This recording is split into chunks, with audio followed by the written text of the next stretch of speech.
Today we are installing a 10-inch Sillcock.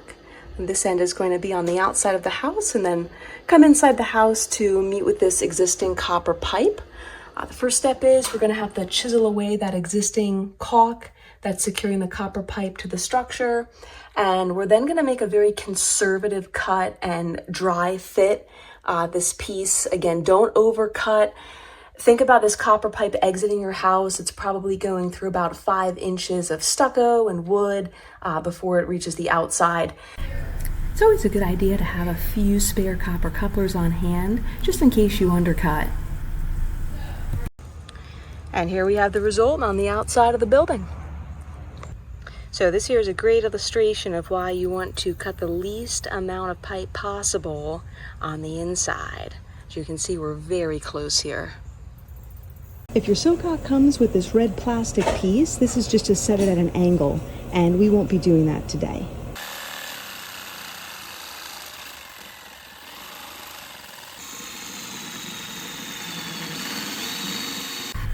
After using a recip saw to smooth out the exterior stucco, we used a 1-inch drill bit to enlarge the existing 3/4 inch hole.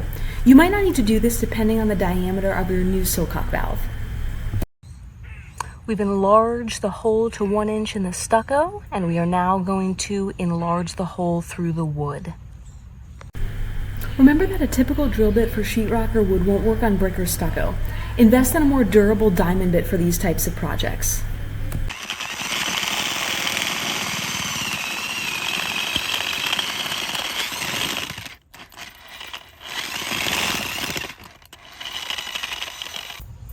So we ended up having to enlarge the hole a bit past 1 inch in diameter, just so that this piece would clear it.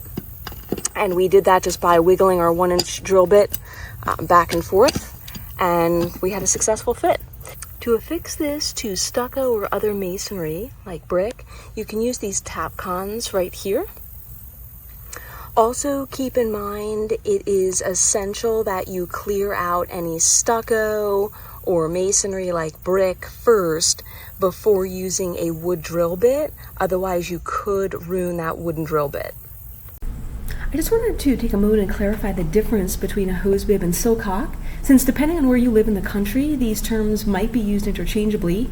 A Sillcock won't freeze up when temps go below freezing, since the valve extends inside the building, but a hose bib is subject to freezing temps as it has a shorter pipe length on its simple exterior wall mount. Also, if you're finding this video helpful, please consider subscribing to our channel or hitting that like button to help inspire more content to come. Let's get back to it.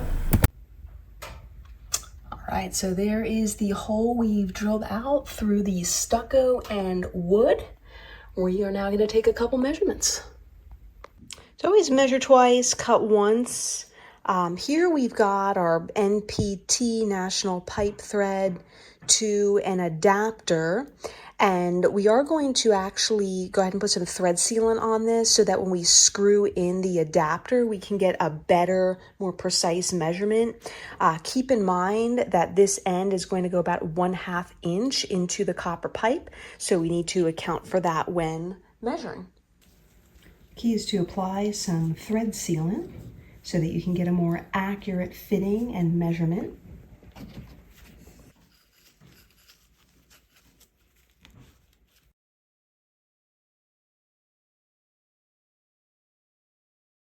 So with our original pipe being about 9 9/16,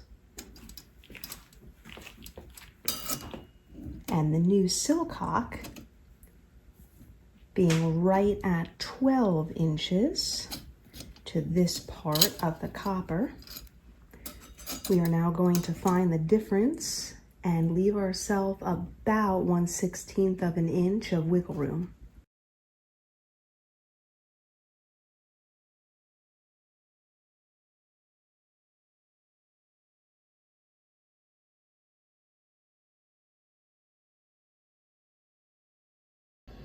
So we marked off a 1/2 inch there so that when we dry fit the Sillcock, we can ensure that it's 1/2 inch into the adapter as opposed to something a little bit more on the shallow end, such as a 1/8 or 1/16 inch. We want to be sure it's 1/2 inch into that adapter.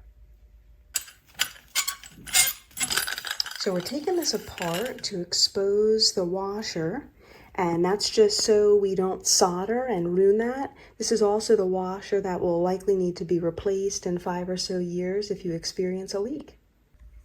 So we're dry fitting the pipes and ran into a bit of a problem with length.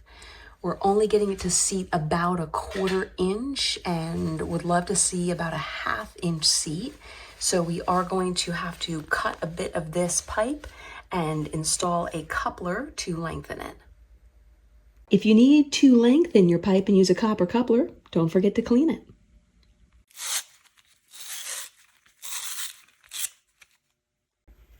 All right, so we've extended our pipe and we've marked 1/2 inch with Sharpie. So we're about to dry fit it again and see if it fits. Looks good. Good fit.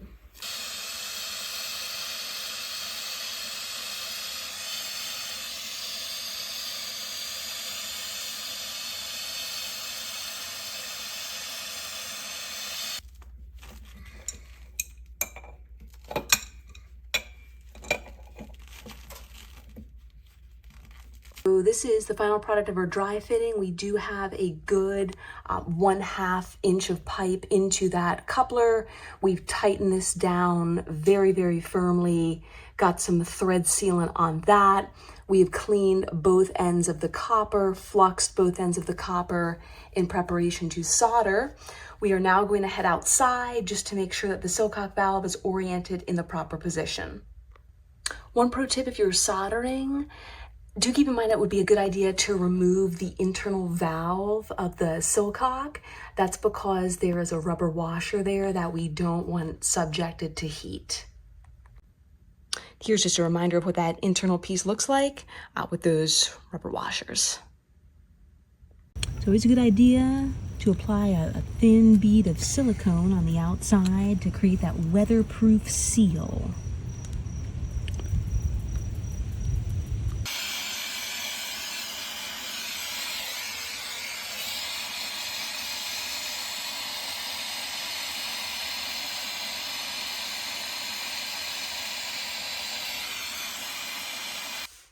It's very important after soldering not to turn your water on right away to allow the pipes time to cool.